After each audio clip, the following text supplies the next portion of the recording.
This is She Creates Business, a podcast for wedding pros. Your host, Kinsey Roberts, interviews incredible women in the wedding industry who are making their mark and creating success on their terms. Join the conversation. Hello there. Welcome to episode 152 of She Creates Business, a podcast for wedding pros. This is your host, as always, Kinsey Roberts. I'm a wedding venue owner in Colorado. I'm also a wedding venue educator. I recently launched a podcast just for venue owners with my good friend and business bestie, Lindsay Lucas. You can find us over at The Venue Podcast, wherever you get your podcasts. So for my fellow venue owners out there, I think you will love that podcast. She Creates Business is not going anywhere, friends. So all wedding professionals are welcome here. But specifically for just venue owners, we launched that podcast. It's called The Venue Podcast. I know, super original, but also easy to find. You know what I mean?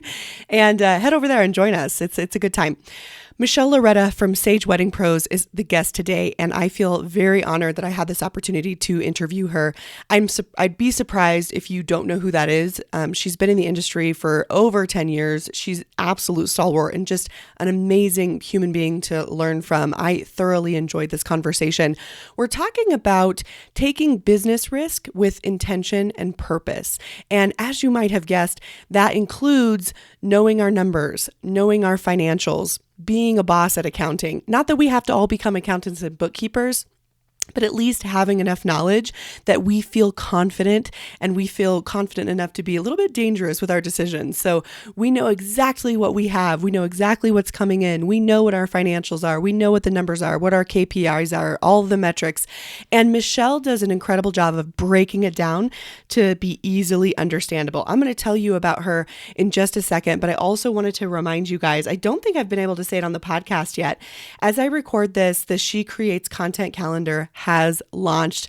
I'm so excited to finally have this out into the wild, and thank you to everyone who has already purchased it. I'm very much looking forward to seeing you work on your content and seeing you market your business in 2020 and how it works for you. You can find it over at bit.ly/She Creates Content. That's bit.ly, bit.ly/She Creates Content. I'll put a link in the show notes.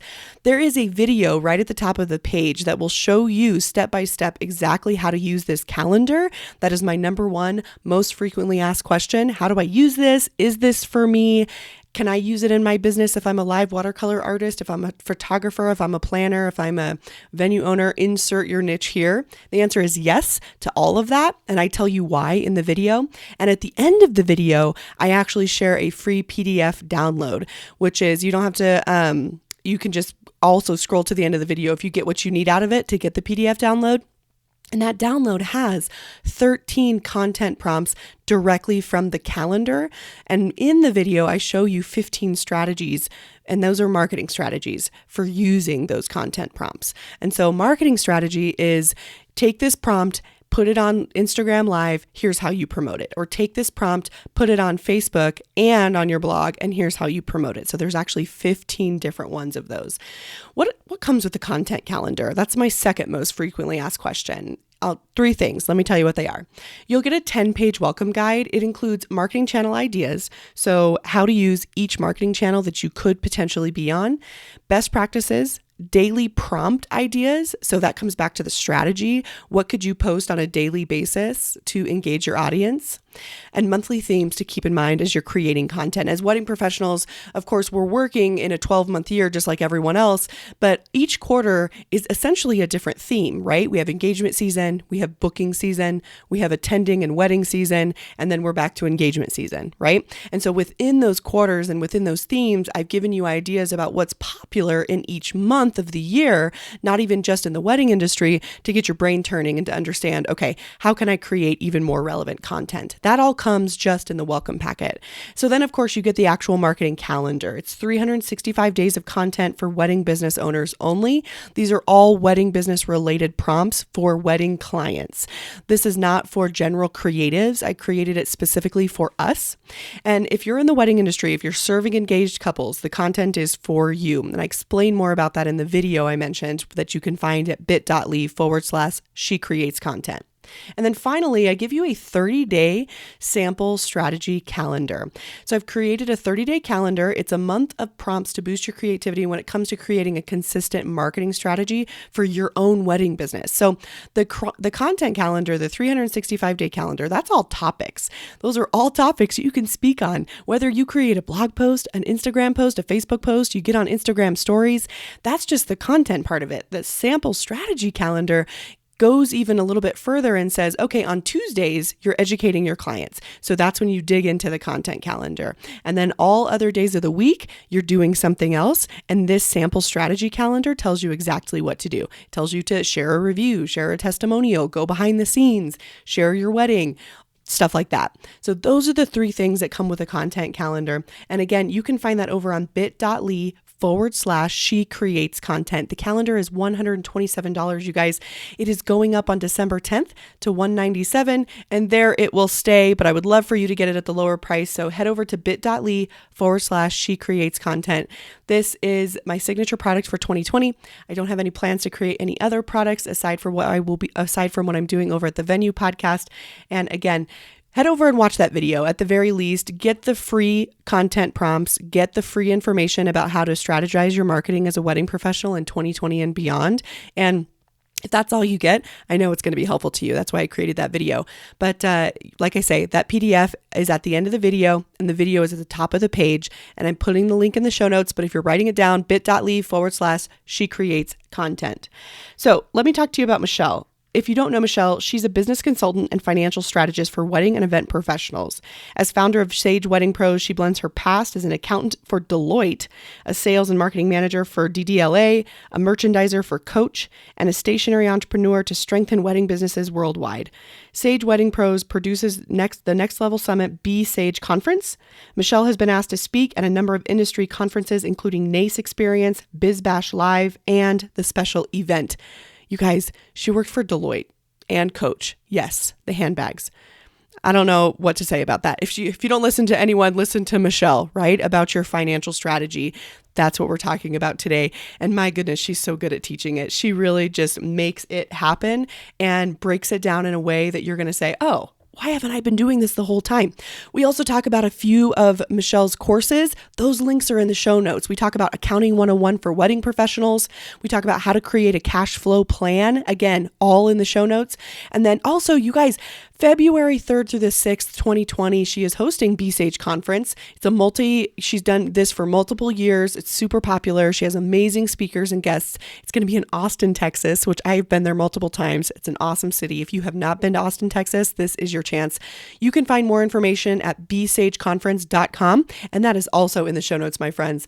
Without further ado, let's go to the show and talk to Michelle Loretta about taking intentional business risks with intention and purpose. Here we go. Michelle, welcome to the show. Thank you so much for having me. I'm so excited to be here. Thank you for being here. I was a little bit fangirling over you offline there when I said that, of course, I knew you from the industry. I don't actually know Michelle, you guys. I'm not a stalker, but I knew you and I knew of you, of course. And after having this podcast for 3 years as we record this, I'm shocked that you've never been here. So this is very exciting for me. Oh my gosh. Well, thanks for having me. It's such an honor to be invited. Yeah, this is going to be so much fun. We were talking offline, you guys, and Michelle and I both agreed. Michelle was like the major money teacher, and this is going to be such an amazing episode. But we both agreed, as always, that finances, money, anything to do in that realm tends to freak people out. We break out into a cold sweat, or we kind of just do the ostrich and put our head in the sand. And Michelle, after this conversation, you're not going to want to do that. You'll actually feel empowered. And we were talking about once we have a grasp on our money situation and we start to learn these things, you said you just feel so much more confident in your business and making decisions. You feel like a badass kind of. You do. It's really empowering. I mean, I think business ownership can be extremely overwhelming. And what I see a lot of people do, especially creative and artistic people, is we're kind of walking around blindly making decisions in our businesses without really having an understanding or a feel for how we can make those decisions better and make them with better confidence.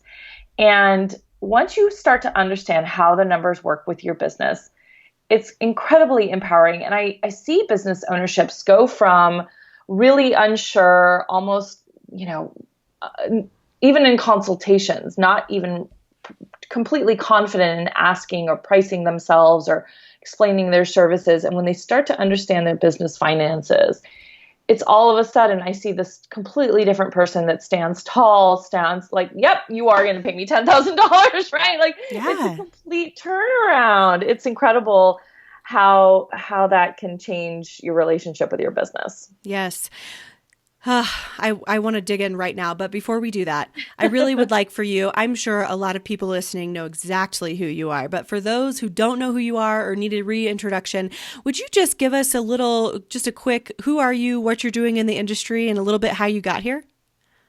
Yeah. So, you know that I'm Michelle because I was introduced here, but I'm the owner of Sage Wedding Pros, and I do consulting and coaching for wedding and event professionals in the industry. I have been doing this for 10 years. I think I was one of the first people to start talking about the business side of weddings, which is kind of exciting. And then even more specifically within that business side of weddings, the financial side of your business. Before that, I had a stationery business in this industry. Wow. Yeah, so that's how I got into the industry. I haven't been an accountant by trade. So I got into this industry because I loved paper and I taught myself how to do what I needed to do. And in 2004, when I started that stationery business, it was one of those things where, you could put up a website, you could teach yourself design, and you could compete with huge stationery companies. The market was not that complete at that point. I think it's a lot harder to enter the market these days. And we'll dip into that as well. But I was in the right place at the right time, doing something different, and my business flourished from there. So that's how I got into the industry. Sage began as a business blog for the industry, and then it transitioned little by little into a consulting and coaching business. So did you start Sage itself? Well, yeah, you started Sage itself as that coaching blog 10 years ago, because you just mentioned that you started that stationery business in 2004. Okay. Okay. So the stationery business was 2004 and Sage started in 2009. But I started writing the blog as really a way to connect with people nationwide. I didn't set out to become a coach or a consultant. There wasn't a whole lot of that back then. Right. And so it was really me sharing my previous life as an accountant. And I had also worked in sales and marketing. Once I got outside of accounting, I worked in sales marketing. And so it was really an opportunity for me to just share some of my insights. Like, let's learn some of these lessons from the business world, from other industries, from other, companies, and see how can we apply them to our small micro businesses in the wedding industry and see if you can become more successful with this. So it was really a way for me offer that advice. And the initial idea was for people to know me nationally and send me more stationery business. Right. Yeah. So that's how I was trying to connect with people. And then after a few years, people wanted deeper help, and they, from creating that expertise online, people started coming to me and asking for help with their financial strategies. We started producing the Simple Plan, which was our first workshop where we teach people how to write a business plan in 2 days. That later became a one-on-one coaching program that I do called the Simple Plan Exclusive. So yeah, over 10 years, it's evolved into something completely different from its first iteration, which was a blog. I think that is so special. This is the cool world we live in, that, in 2009, 10 years ago, you started a blog and it's evolved into this kind of beast. There's online education, you have digital products, there's a conference. Anyway, that could be a whole nother podcast of the evolution of businesses, right? I know. And so I'm trying to think, because these days I feel like it's hard to launch a blog. Like, what's the thing these days that you can launch and people start paying more attention to? I think podcasts are a great way. Yeah. Yep. I think video, even though YouTube has been around for a long time, more and more people are using, it's the second widely used search engine after Google. Right. So video is a huge way, especially more and more with young, like, quote unquote, the younger generations, like Gen Z, which is just starting to get married now. All they know is they grew up on YouTube, right? So that's where they go for advice and information. Yeah. So yeah, podcast and video, those are the blogs of the new 2020. That's right. And you're welcome, you guys. Just when you thought you were starting to understand millennials, Gen Z's right behind them. Exactly. Just when you thought you had to write a blog post, somebody else is telling you, like, no, go make a video. That's right. That's right. Well, how long did you hang on to the stationery business before you dipped into B-Sage full time? Yeah. Or Sage Wedding Pros. B-Sage is the conference. So let's see. My stationery business, when I started blogging, was about 5 years old. Mm-hmm. And I let it go 2-3 years later. So it was about 8 years old by the time I had let it go. And it was a natural transition. Absolutely. I started getting more people wanting help with their businesses. It's funny because a lot of people, I see a lot of people, developing side hustles from their businesses, or, their wedding business is their first side hustle. And then later on they have their wedding businesses running and, doing well. And then they start another little side business, whether it's education or some other sort of platform to have money. And I think over time, you will likely get to a point where you need to make a decision on what to focus on, because it is hard to do all things well. And I got to that point. I was like, I couldn't grow Sage and grow the stationery business at the same time and do both well. And switch gears like every day. It's like, am I sitting down and making art, or am I sitting down and helping someone with their financial strategy? Mm-hmm. Yeah. Some people could switch gears really easily. I couldn't. I had a hard time working on two businesses at the same time. Yeah, it's challenging because the, prioritizing gets tough. Yep. Yeah, and the thing is, having a business takes everything from you. Right. And so if you're giving 50% to one thing and 50% to another thing, it's hard to grow, two businesses if you're only giving them each 50%. Something needs more time. Yeah, agreed. Yeah. Agreed. Well, I think that we're going to touch on a lot of points, and by we, I mean you. We're going to touch on a lot of points today that helps us make those kind of tougher decisions in business. And you like to talk about this as taking risks with intention and purpose. What does that mean to you? Yeah, so I think that as humans, what we naturally do, and it's not actually, I think, there's research behind this. Humans make decisions based on emotions. This is completely normal and natural, right? And so our emotions rule us. And part of the thing is that it's easier, it's quicker to make a decision emotionally. It's, usually there's something instinctual that's kind of grabbing us. Maybe it's something aesthetic. Maybe it's something that our heart feels.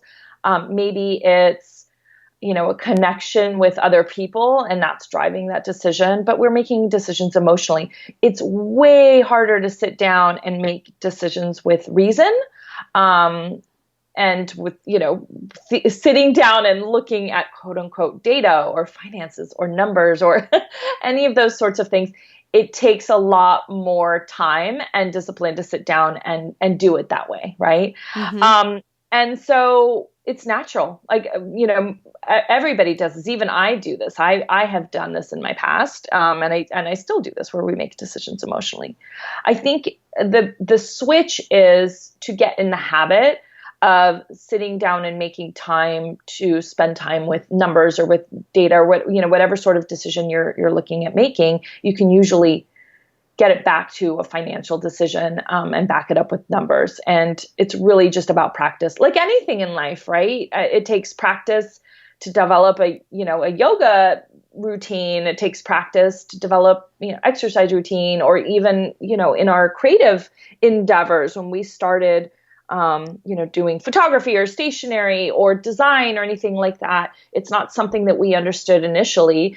And we had to devote the time to kind of process and understand. What's the same thing with numbers. But a lot of people are kind of scared by that process because it is the great unknown.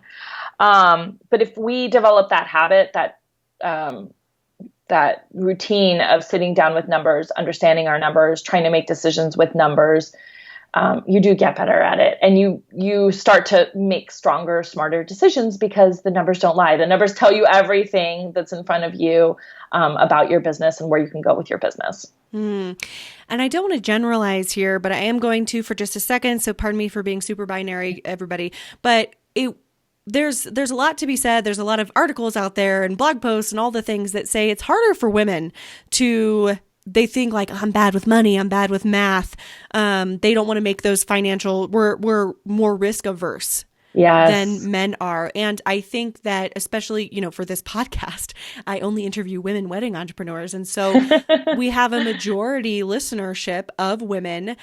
Can you speak a little bit to that? Why, what are a few maybe things we can do to just kind of get ourselves over that hump of being risk averse, not wanting to be in charge of our money, not necessarily not in charge of it, but you know what I mean? Not like grabbing it and putting it exactly where we want it to go. Yeah. Well, so one thing I see that the first thing is you don't need to be perfect at this. There's no reason that you need to become an accountant. You have you have so many other responsibilities in your job that you don't need to take up a career in accounting at this point in your life, to be quite honest. But you do need to have what I call like a travel fluency in accounting, where you understand the basics so that you can make the decision. Because no matter who you have helping you with their finances, if you get to the point in your business where you can hire a bookkeeper or something like that, you are still the CFO of your company. You still need to know what to do with your money, and you need to know what's happening with your money.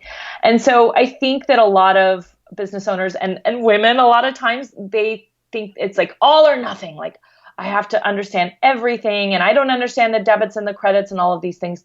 You don't need to understand accounting level 4. You need to understand accounting level 1 and maybe a little bit of accounting level 2. You need to have accounting 101. And so that's the first step, is understand like what is the profit and loss report. How do you read that? What is your chart of accounts? How do you set up your chart of accounts to give you more information on your profit and loss report, right? And so having just that basic accounting 101, and we have a course on our website. If anybody needs accounting 101, that's the first step, is understanding how it all works on a very basic level. I think people are intimidated because maybe they took an accounting course in college that wasn't easy. It didn't speak to them. I like to think that I make things simple for people. Like, I talk to people in, like normal humans. I don't talk in like accounting speak, which can be really overwhelming. And so you need to have that basis. That's the first step. And then from there, you need to put some routines in place. You need to commit, I say a day a month, but quite often than not, it's 2 to 4 hours, and make it the first Monday or the first Tuesday of every single month to just review what happened with your finances in the last month. Did you make money? Did you lose money? What was successful with what you did financially? Did you hit your sales goals? Did you stay within your expense budget? If you didn't stay within your expense budget, what can you do better next time, right? I think when people come to that point of review, it's scary. It's like, ignorance is bliss. I don't want to know. I messed up. I know I spent too much money. But it's not about making the mistake. It's about taking time to like learn what activity you did so that you can plan better next time, right? Right. You know what? This is so weird. I'm going through this right now with my daughter, who's 11 years old. So maybe this is a good analogy for people. So she came home. She's a really good student. She came home with not so good test grade on one of her tests. And again, she's a great student. So, but she was really upset about it. She was really flustered because she didn't do as well as she thought she was going to do. And I said, listen, it doesn't really matter. Like, it's done. Like, what you did is done. But like, anytime you make a mistake, like, what is it that you can learn better for next time? Like, that's the lesson here, right? Like, Is it that you needed to study more? Is it that you didn't understand the material and you need to get clarification from your teacher? Is it that you didn't give yourself enough time? Is it that you needed to review your questions, right? Like, what are some of the things that you can reflect upon so that you can continue growing? Like, that's the growth, right? So you get a bad grade, how are you going to grow from this?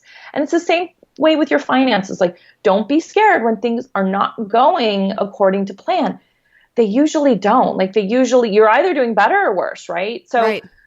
and as we're learning our numbers, it's very unusual that someone hits the expense budget the first time that they create an expense budget. So every month should be a point of reflection. Like, how can you continue growing? How can you continue learning from this process? I like that a lot. And it just goes hand in hand with what you said about you don't need to become a CPA or an accountant.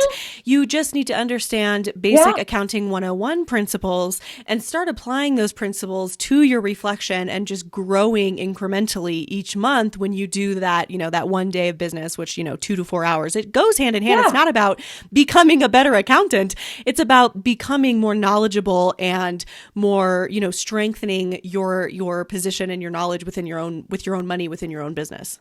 Yeah, absolutely.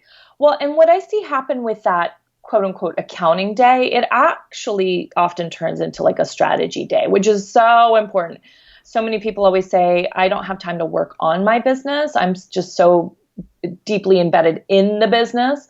So what happens is when you start to look at your numbers and let's say you didn't hit your sales target and you missed it by a lot, that's a point for you to reflect on, what do I need to change with my marketing strategy? And then you dig back into what am I doing to market myself? Well, I haven't been to I haven't been to any networking events in a few months. Maybe that's impacting my sales.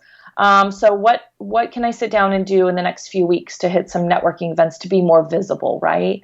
And so that number piece, that accounting day or 2 to 4 hours, should really evolve into other pieces of your business where you're really thinking about, how does this link to my marketing strategy? How does it link to my operational strategy? Do I need to hire somebody to help me with some of these things? Do I need to cut back on my employees' hours? Right? It's a point of reflection for so many other decisions in your business.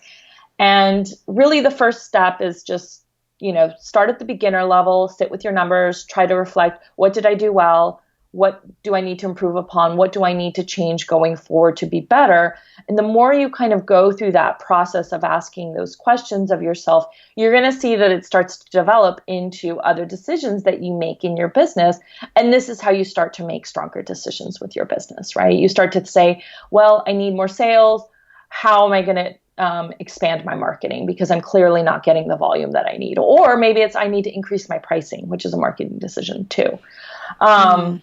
Yeah. So the numbers are really the backbone to every single decision that you're going to make in your business. But the first start is just learning, the basics. Just learn the basics. Learn how to read the profit and loss. It will naturally develop into other pieces of your strategy. I like what you're saying a lot. So, well, and this is a real encouragement. I mean, as you were speaking, I was feeling encouraged, because it's not just about sitting down, running your numbers, and then you feel like crap about yourself the rest of the month or the rest of the day or what. If you're looking at it, like you said, as a strategy day, it is, that just makes me feel so much more empowered than like, okay, balance your checkbook and then you're terrible. That's so boring. Yeah. So that's boring. Like everyone's like, oh, I hate putting my stuff into QuickBooks or into my spreadsheet or whatever. Like, that's the boring piece. Like, I'm an accountant. I don't like that piece. I'm not sitting around trying to do data entry all day. Like, but it's the information that we get from it. That's where the power comes from in order to move our business forward. The information that we get from it, that's where the power comes from. Yes, Michelle. Okay. Yeah. So talk to us about some of those risks that might be coming up, quote, risks. What are some examples of those risks that might be coming up for us or that we may face in our business? And how can we work through them with that intention, with that purpose that you talk about? Yeah. So I'm always trying to think of like, what are the things that we as business owners, as wedding professionals, that we fear, right? So a lot of it has to do with money, like losing money. So spending money on something that didn't turn into something else, right? So a bad return on investment is a risk that a lot of us are fearful of. We're also fearful, getting back to like the way we make decisions emotionally.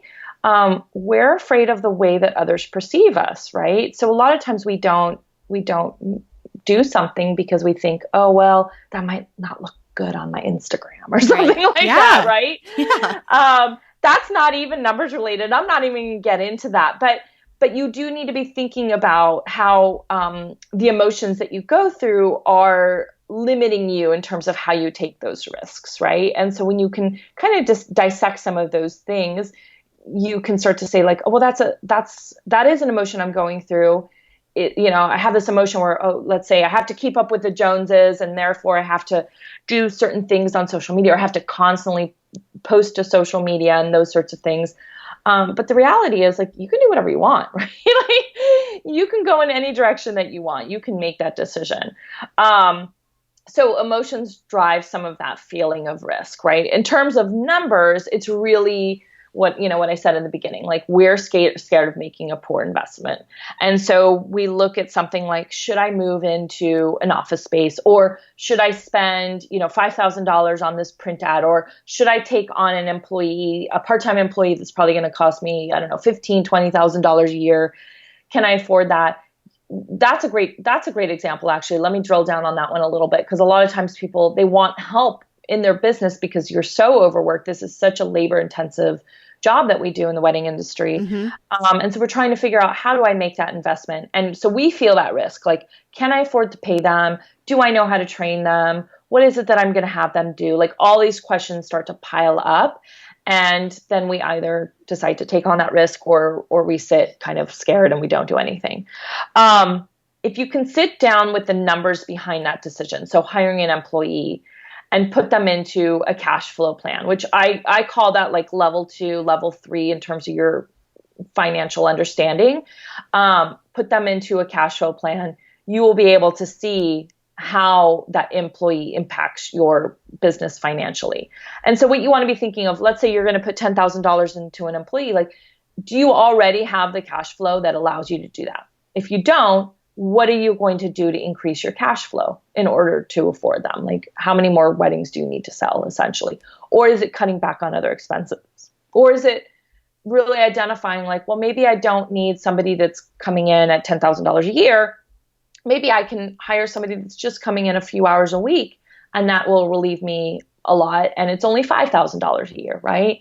So if you can make that decision, see how the numbers shake out for you, you're going to feel a lot more confident, because in a cash flow plan, the numbers, it'll show you exactly what your business is going to look like over time when you plop that number into a cash flow plan. So, okay. And so go ahead. If people don't know what I'm talking about with the cash flow plan, I do talk about it extensively. Maybe I'll give you some links that you can share. I have it in a few blog posts. I have some templates of cash flow plans, and I also do cash flow planning for people as well. So I'll give you some links on that, because I'm sure a lot of people are sitting there and I'm like, oh my God, I don't even know what a cash flow plan is. This is something I need to know. It's level 2 or 3. So that would be awesome. So yes, I was actually like, oh, I bet that there's some stuff on our website. But if you send me like those specific blog posts, that would be great. So those will be in the show notes, you guys. That way you can access them. Can we get a few examples though of like what would be in a cash flow plan? Just very like basic. So if I want to hire an employee, I put them into my cash flow plan to see if I currently have that cash or if I need to go make that additional revenue. I guess what are some like 1 or 2 points that I'm going to take that through in my cash flow plan to determine that factor? Yep. So your cash flow plan is usually, you can make it for any period of time. When I'm creating them for clients, I'm creating it for 2 years. I think the template that I have is like a year. So you're always looking at about 12 to 24 months out. And basically you're planning for your cash coming in, which is your sales, and your cash going out, which is your expenses, any debts that you have. And then if you pay yourself through equity draws, it's equity draws as well. So you're thinking about cash inflow, cash minus cash outflow. What does your bank balance look like at the end of the month, right? Mm-hmm. And every single month that you have this plan, you're always looking out forward. It's not a backwards planning tool. QuickBooks is for identifying your history, and cash flow planning, financial strategy, is that forward planning tool. So you're always looking forward. And so let's say you want to hire, we're here in fall 2019 and you want to hire somebody in the beginning of winter 2020. You would maybe put in that, let's say it was $1,000 salary for that employee for January, and you want to put in the months of January, February, March, April, May. You're going to see what that accumulation of that expense does over time to your cash balance. And so you'll be able to see if you stay cash flow positive or you start to dip into the negative. And when you start to see your plan dip into the negative, you say, okay, well, I'm good until June, and then that's when I go broke with this employee. You can start to make some decisions around that. In June, I start to go broke with this employee. I either need to sell my butt off or I need to cut out some expenses. Are there, maybe there's something that I'm spending on that I don't need to be spending on anymore that costs $500 a month, right? It forces you then to identify those decisions that back those numbers and be proactive about that decision before you invest in this person. You may also decide this person's going to help you with sales and you expect for them to be selling along with you. Mm-hmm. And the benefit that they add to your business has a return on them. They're basically earning their keep. And so you can say, okay, well, if she's going to come on, I want her to book 4 weddings on her own, and that should equal, $20,000. So for that $10,000 investment, she brought in $20,000. You can plug in those sales goals along with the expense item for her salary or his salary and see what it looks like over time in your business.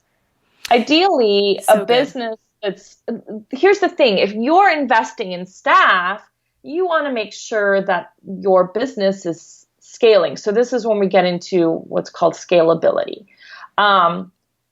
Over time, initially that employee may just be like a break-even thing where you're just trying to cover their salary. Over time, you want to see that the work that they're contributing to your business helps you grow your business exponentially. So if you have a $50,000 salary in somebody, your business has grown $100,000 in sale. Mm-hmm. That's how your business is scaling properly. That's how your business is growing appropriately for that investment. It doesn't happen in the short run, but over time, that may be something that you want to see.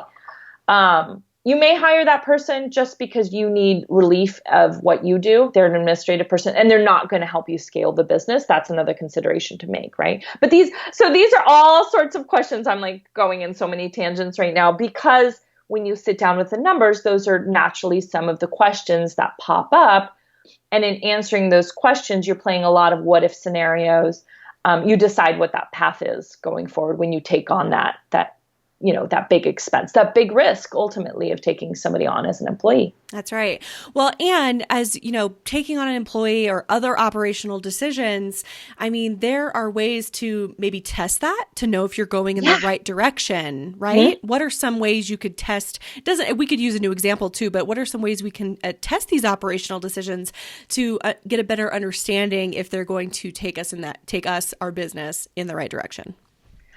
Well, financially speaking or operationally speaking, are you talking about I think testing that employee or? Yeah, let's talk about it from both angles. Let's talk about it financially speaking first, since that's what we're focused on now, but also operationally speaking, because I know that, like for instance, in your shop, you have templates for employees and onboarding and stuff like that. So what does that look like for us to test out?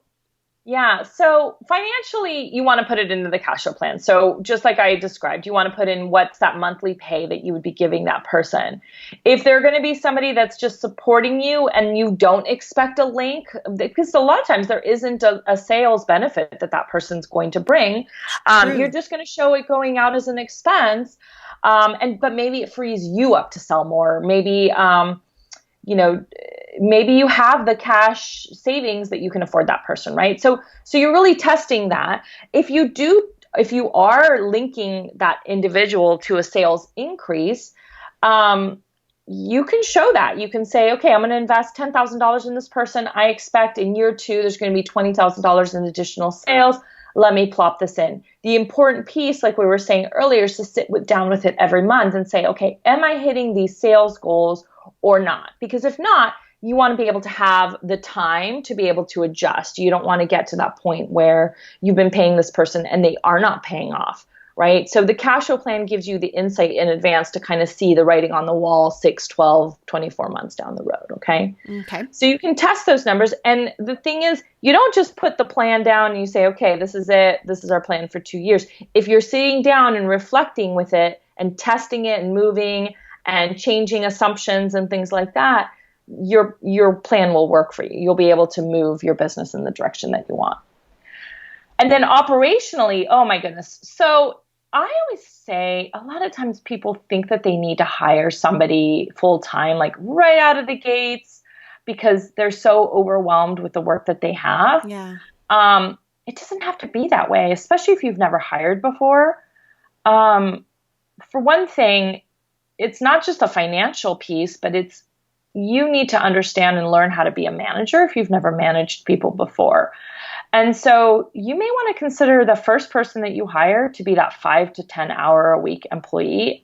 5 hours a week, a lot can be done in 5 hours a week. And the big thing is that you're learning how to train them. So maybe they come in 2 mornings for 2 to 3 hours or whatever.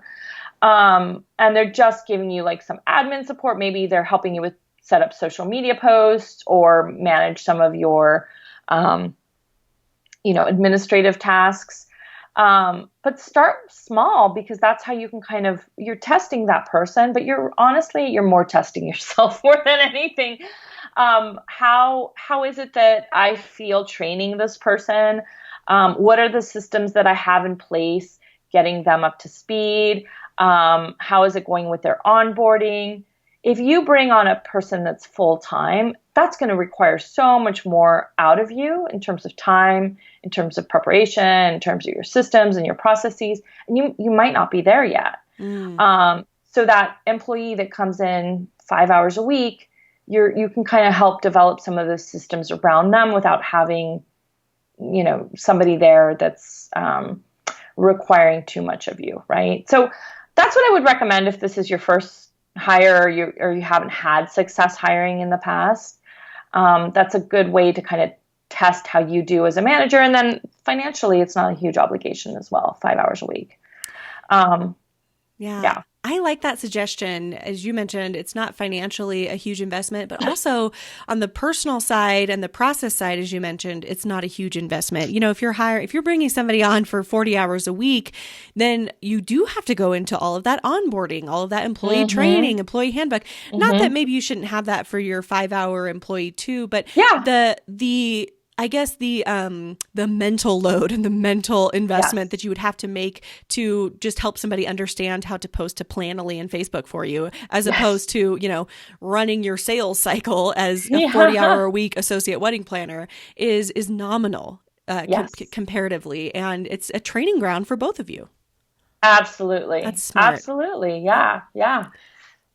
What else? What else should we be doing here? You know what I want to talk about? This is a point that I was excited about when we were bringing you on the show, and that's how to assess big investments in assets and whether they can improve our sales game, because sales is such a huge that's a huge part of the health of any business. And when I saw that, I was like, oh yeah, because a lot of times we're just making decisions like, oh, that feels good, let's do that.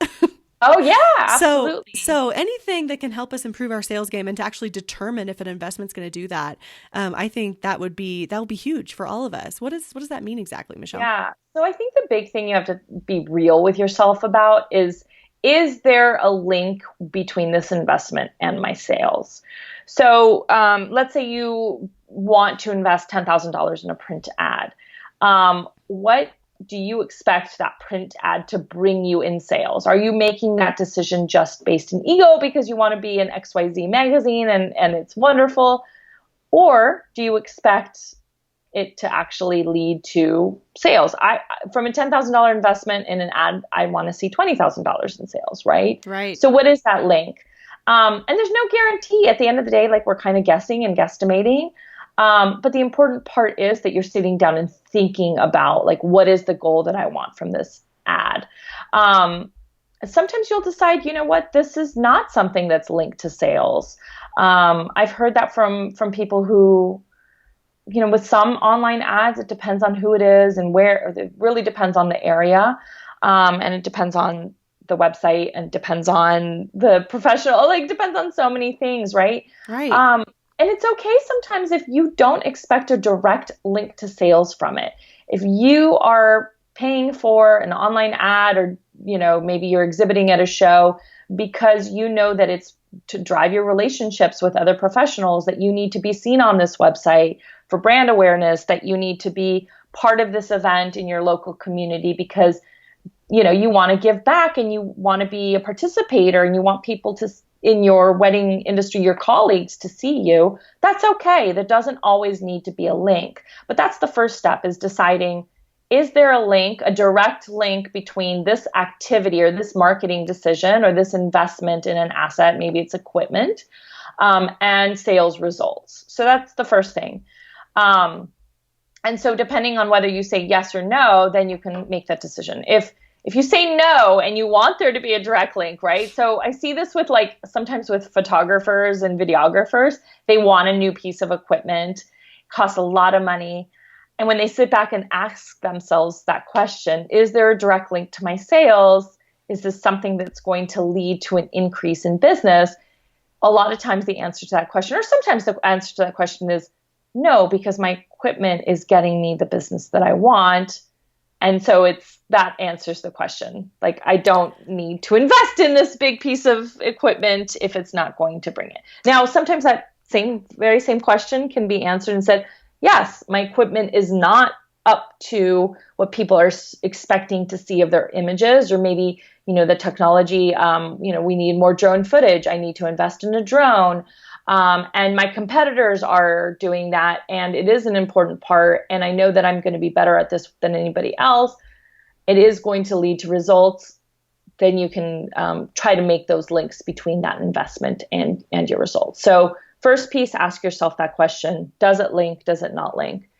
And then if it does link, you're really trying to kind of quantify this. And this is really where your estimates are guesses.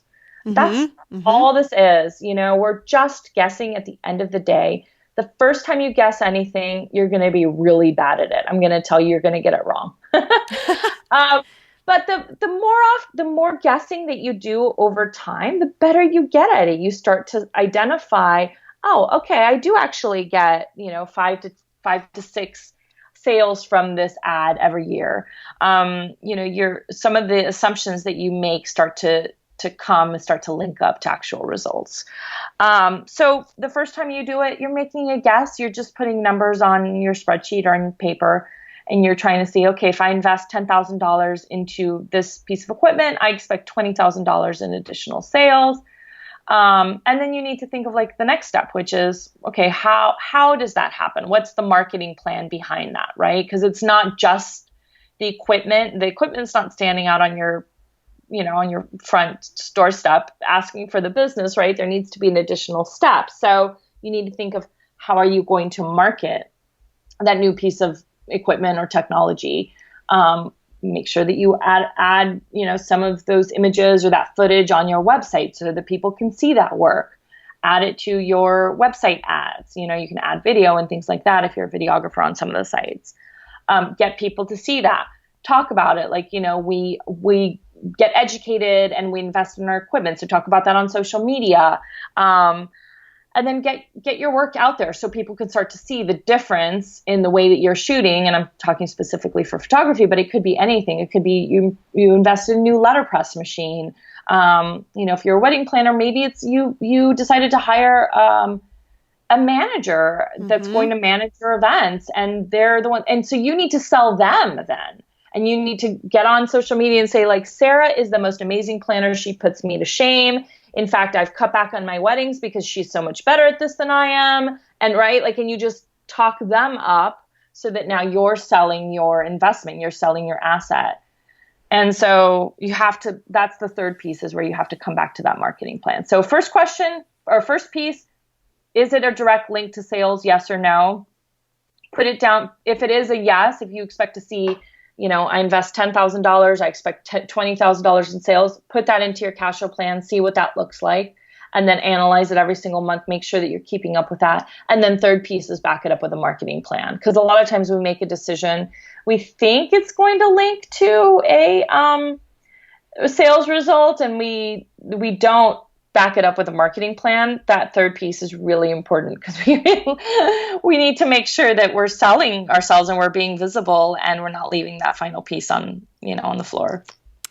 Yes, oh man, my head is spinning with ideas and so one of the things I wanted to ask you as we were digging into this and you were discussing this is that sometimes the investment we want to make may not directly may not directly provide a financial input to us. For instance, if I think the example that you used was, for example, you need to be in this magazine or what have you for networking and to be seen with other luxury vendors or whatever it is. It's something that, and I've not always, but there may be a case where that is true.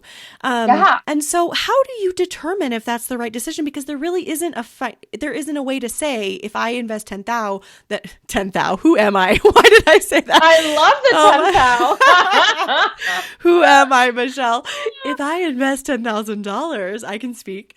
But there's no way to actually say I expect 20,000 back. Yeah. How do we weigh those decisions? Yeah. And so, okay, sometimes you're going to make a decision that you're not sure about and you may not even know the link, right? Like, so I see this a lot with advertising. Advertising is a good example. A lot of times you have to invest in at least online advertising because your peers need to see you on there. Right. In order for, especially in the early years, I think once you've been in business for several years, your peers know you, right? Like, so that becomes less important. But in your first 5 years in business, before you're known as well, you do need to be on those online ads at a minimum because people do need to see you. You may not have the direct link from sales coming from there, but you are listed among your peers and your competitors. And so that is important. All that being said, if you can't afford something, if you can't afford the quote unquote 10,000, don't do it. Nobody should be spending money they don't have, regardless of like what the quote unquote potential is, because $10,000, I don't know, maybe to one person that's not a lot of money and that's a risk that they can take and feel okay with. But in working with wedding professionals now for 10 years, that's a really big investment that not most people can make. Mm-hmm. So you really need to back up and say, okay, am I being real? Do I have that money? Is that $20,000 realistic? Is that $20,000 in sales backed up with a marketing plan? Because a lot of times it's not. And so you do need to kind of get real with how much you're spending and how much you actually have to spend. Don't spend money you don't have. That's crazy to me. That's so crazy. Yes. So crazy. Oh, you know what? Let me back up because an ad is a hard example because I know. I was like trying to think of an example that would be helpful. A great example is rental companies. Ooh, okay. So rental companies, especially like vintage rental companies or specialty rental companies. You are investing more than $10,000 in those first years. You're investing tens of thousands of dollars in the hopes that you're going to see that back. And that's a huge risk that most people don't have when they go into the rental business. They are making that they're financing that purchase. So they're either getting a loan, sometimes they're putting it on credit cards. Most segments of the industry, I don't think that pays off. I think in rentals, it can sometimes pay off. I've seen it pay off actually. And sometimes it doesn't. And when it does, it's because that person has a really good marketing plan and they've really thought about how they're going to, get into events and rent pieces left and right. They understand their market. They understand what what the event industry wants from their rentals. They're really good at curating. They're really good at merchandising. I call it merchandising for my retail days, but they're really good at putting pieces together, styling. Yes. They're really good at styling. I knew what you meant. I was like, yeah, merchandising. Retail merchandising. And so, so that's a really huge investment where you may be spending $50,000 of money that you don't have in order to rent or in order to have this business, I do recommend that you sit down with those numbers and say, okay, what does it take for me to get that $50,000 back? How many events do I need to do at what average dollar? Okay. So let's say I'm doing 50 events at $1,000 average on rentals. That has paid off my investment. Now, it hasn't paid for any other overhead. It hasn't paid you. It hasn't paid staff. But just that first piece of looking at what it takes to return on that investment can be an eye-opener for a lot of people. And so in that first year, maybe $50,000 is unrealistic for that person because they're not going to get that 50 events at $1,000 for a couple years maybe. And they may not be in a place where they can take on that big of a risk. So maybe they scale down and they say, okay, and instead of investing $50,000 in my opening inventory, I'm going to have $20,000 because I do think I can get 20 events at $1,000. That seems a lot more feasible in a year. So that's going to be what I focus on. But it's really kind of sitting down and thinking about how much money do I have to invest in something on my own? Can I afford it? If I have to finance it, how long is it before? Like, what is my debt repayment plan? And I don't, like I said earlier, I don't recommend most wedding professionals to get themselves into debt. It's really hard to get out of because as service providers, we get onto a treadmill where we just need to service and service and service and keep servicing people to get off of the treadmill. It just means that you're having to do a lot more events to satisfy that debt along with the overhead and everything like that. Yeah. You sit down with the numbers, you're going to be one step closer to being able to take on that risk and seeing realistically what it takes. That was a good, I'm so glad you did that rental example. That's so good. Yeah. Yeah. That made a lot more sense. I was like, if you get an ad. I'm going to spend $10,000. Well, some people do spend Some $10,000. people And do. again, It's true. Risk is another person's, it really depends on what you're selling. It depends on what you're doing. It depends on who your target market is. Right. So, so take this information and operate it through your own lens and what you charge. Absolutely. Yeah. Because we keep saying $10,000 where, if I'm a photographer who charges $10,000 or as we like to say, 10,000. Then but I take out an ad for $10,000. Well, I only need to book one wedding to break even, and I only need to book two to be in the black. But if I am a wedding venue that charges $4,000 per wedding, well, then I need to book 3 weddings to come out on top just a little bit and even more than that. And what does that take? What's the effort for you to book 3+ weddings? What's the marketing strategy behind that? And again, how much effort does it take? How much do you have to pay your assistant? Anyway, love. Okay. I feel like we've probably made your listeners so dizzy right now. I know. That's okay. No, I feel like, sometimes I think that, and then these are the types of episodes where they'll email or DM me and just say, yes, that was amazing. And then I'm just like, oh God, thank goodness, because we just talked about so much stuff. They are like sponges. They are containers for good information. Yeah. They're not like, please just tell us, they're awesome. We love you guys. Okay. As we kind of wrap up, I like this a lot. This is something that you say that you believe in, that as entrepreneurs, we really need to stop living blind and start living with purpose. Wow. That's huge. And I think you mean in more than just finances, but talk to me about that. Talk to me of what that looks like and how that translates. It's so overwhelming to just, be going, where this comes from, very few people got into this business with like a straightforward strategy to like, I'm going to be a wedding XYZ, right? Oh my God, yes. I fell into this business, right? And so we kind of start our businesses as like a fun little hobby. I'll be the first person to say that that's how I started my business. So a lot of us started as a hobby or a side hustle, passion project. And God bless those of you that don't fall into those, the 10 to 20% that maybe don't fall into those, but most of us fall into that. And so, when you start out like that, like you don't really have to have a strategy, to be quite honest. It's a fun thing that you're doing. And I'd say somewhere around like 2 to 3 years of doing this, people realize like, oh my gosh, I better get my can I cuss on this show? I better get my act together. Yeah. So that at that point, people start to realize like, oh my gosh, I've been doing this without having a clue of what I've been doing the last 2 or 3 years. And it was fun while it lasted, but I now I don't even know where to begin. So, so you start your business blind, not even really knowing. I did. I know I have. Yeah, we all and did. so yeah. And so at some point you need to put the glasses on, and you need to start looking at your business and thinking about the direction that you want to go in. It's not just financially related. I mean, it's the reason why I've been teaching business planning. One of the very first things I started blogging about was writing a business plan. Your business plan forces you to focus on all aspects of your business.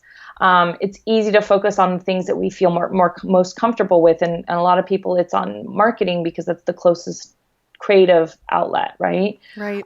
The operational side is really hard. The financial side is really hard. And so we're walking in those areas blindly. The business plan, business plan sounds like such a nerdy, like annoying word to a lot of people, but it's a strategy guide. You create a strategy, you write your strategy down, and you figure out like, well, where is it that I want my business to go in the next year? And that becomes your roadmap. And that roadmap constantly changes and evolves, and it moves around, and you take a different direction and things like that. But if we're not spending that time, whether it's sitting down to write a business plan, or whether it's our Monday, money day, accounting day that turns into a strategy day, like we're going to continue to walk around blindly. And it's hard to have a business that actually runs well if you're not really looking at it well. That's right. Yeah. That's right. With your eyes open, as they say. Yes. You teach a lot of this and many other things at your in-person conference. Would you share with us about that? Because I think that a lot of people would be interested in knowing more about that. Yeah. So B-Sage Conference is for experienced business owners. So typically people have at least 5 years under their belt. And this is for the wedding professional who is at a good place in their business where they are not operating blindly. Actually, they do take time to reflect on what works and to work on their strategy. But they're at this point where they're trying to think of what's next. What's next for my business? What's next for my career? What's next for my life? Where do I want this business to go? Where do I want my career to go? And really trying to resolve some of those questions. And so this year we're going to be in Austin in February 3rd through 6th. And some of the things we're talking about are exit strategy. So how to create an exit strategy. Yeah, like why do I need an exit strategy? That's kind of like a scary thing for a lot of people, because talking about going blindly, most people aren't really thinking of what does this business look like at the end of the day when I either want to retire, or I don't want to do it anymore, or I want to do something else. Yes. Or right? Like what does that look like? So speaking of moving around things blindly, the exit strategy conversation is going to be a really, really great one. And then we have Jason Fitzgerald. She's also coming to talk to us about shifting your business model. So really moving away from a volume mentality in terms of how many people you service to a less is more mentality. And that may or may not work for everybody, but the mindset behind it is valuable to all of us in terms of our sanity, our ability to earn more, our ability to service people in a better mindset, right? So it's about getting off the wedding treadmill at the end of the day. So those are a couple of our topics. Oh, we're also having Kim Hanks from WIM Hospitality. She's going to be talking about how to transition from a worker bee to the leader of your company. So I see a lot of people at about somewhere around 5 to 10 years in business get to this point where they don't want to be at weddings till midnight. Right. They want their team to take charge, or they don't want to be the one that's servicing all of the weddings. And they want to move much more into a leadership role. Like, how do I get into that place and get my team to be doing more of the events? And specifically, she's actually going to be talking about how to take on management. So how to have that person that comes in between you and your workers that helps direct your team at events, essentially becomes like an operational manager for your business. So again, these are topics that not everybody is going to get into. I work with many people that have been in business for 10 plus years that don't have employees, but it really forces you to think about the potential of your business in lots of different directions. And that's the feedback that I get every year from in the last 6 years that we've been doing this, that people tell me, I learned something from every single person, even if walking in, I think, well, that's not a topic that necessarily applies to me. They walk out with a completely different perspective on how they can incorporate that into their business. So I'm excited. I'm really excited about BCH conference this year. And I hope you guys will join me. I'm excited for you. And Austin is awesome. Austin is such a cool town. Yeah. Oh my God. Tacos and queso and all that fun stuff. It's so fun. There's music. There's tons of stuff to do. You can make it a little vacation. I just wanted to back up really quickly about the conference and the topics and the speakers, because as you were sharing what you're going to be discussing there, you know what I was thinking in my mind, Michelle, is that these are very mature topics that I am so interested in. And that's exactly what I thought, like very mature business topics. I think sometimes, and, I'm guilty of this too. I have a whole podcast. We talk about a variety of things, but sometimes in the industry or, we see podcast episodes or blog posts or what have you, they're very surface level, or they're very, and there's a place for all of these, you guys. So this is not a Raz. It's just kind of, it's not a Raz because there's a place for everything. But, absolutely. They're surface level or topical, or they're very 101 or 0.01. And there is not a lot of people having those very mature business conversations.